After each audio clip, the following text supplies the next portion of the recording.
Si un astéroïde venait sur nous, que pourrait-on faire? L'ESA et la NASA travaillent ensemble pour tester si la technique de déviation, appelée impact cinétique, peut réussir à le dévier. La mission appelée Asteroid Impact and Deflection Assessment en anglais est composée de 2 sondes, la partie européenne, AIM, et la partie américaine, DART. Dirigée vers l'astéroïde double Didymos, la mission AIM de l'ESA a 3 objectifs. Vérifier s'il est possible de dévier un astéroïde, tester des systèmes de communication laser dans l'espace profond et explorer scientifiquement l'astéroïde binaire.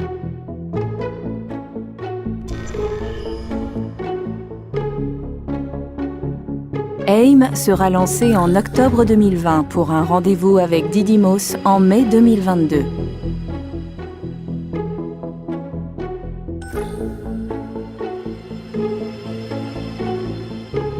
AIM sera la première sonde créée par l'homme qui atteindra un système binaire.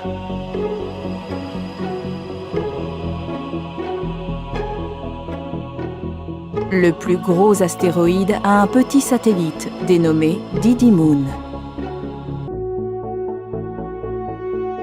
DART ciblera Didymoon et s'écrasera en son centre.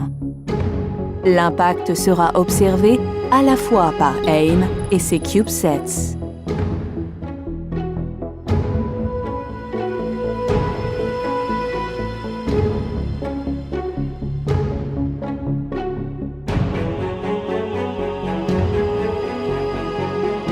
Les images thermiques au moment de l'impact donneront une idée de la quantité et du type de débris éjecté de Didymoon et de la longueur du panache qui en résultera.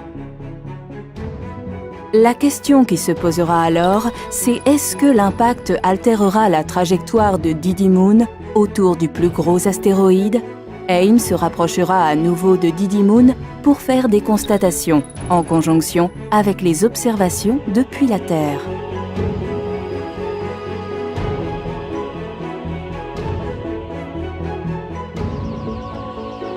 Les images haute résolution d'AIM permettront d'évaluer la taille et la profondeur du cratère laissé par l'impact et de vérifier les prédictions des modèles théoriques.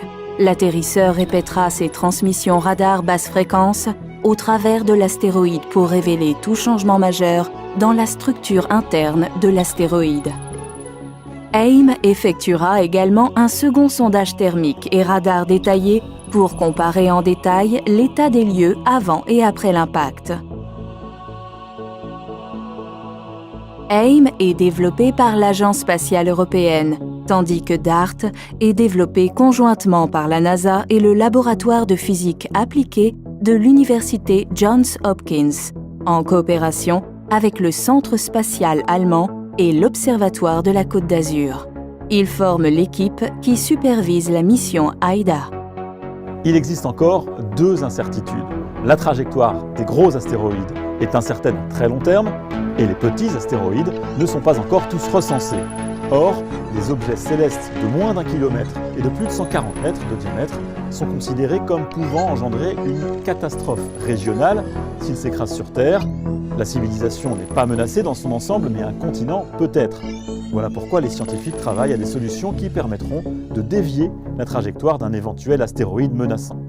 Donc en gros, on va taper sur un astéroïde pour vérifier si, effectivement, d'abord on arrive à le taper, et ensuite si on arrive à le dévier de sa trajectoire.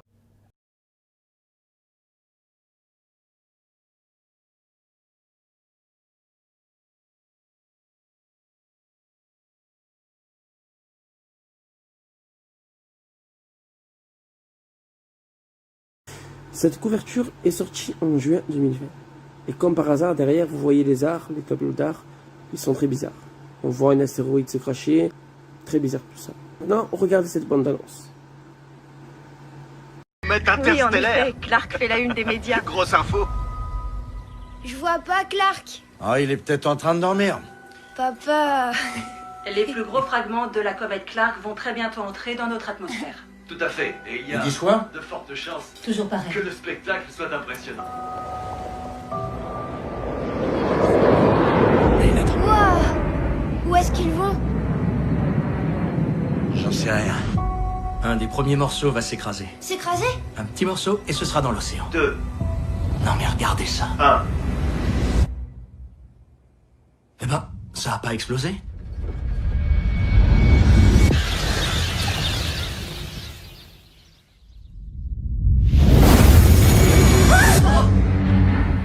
Nous venons d'apprendre que le fragment vient de percuter le centre de la Floride. Oh mon Dieu! Attendez, il va y en avoir encore d'autres? Allez viens, on s'en va. Regarde, le ciel est en feu.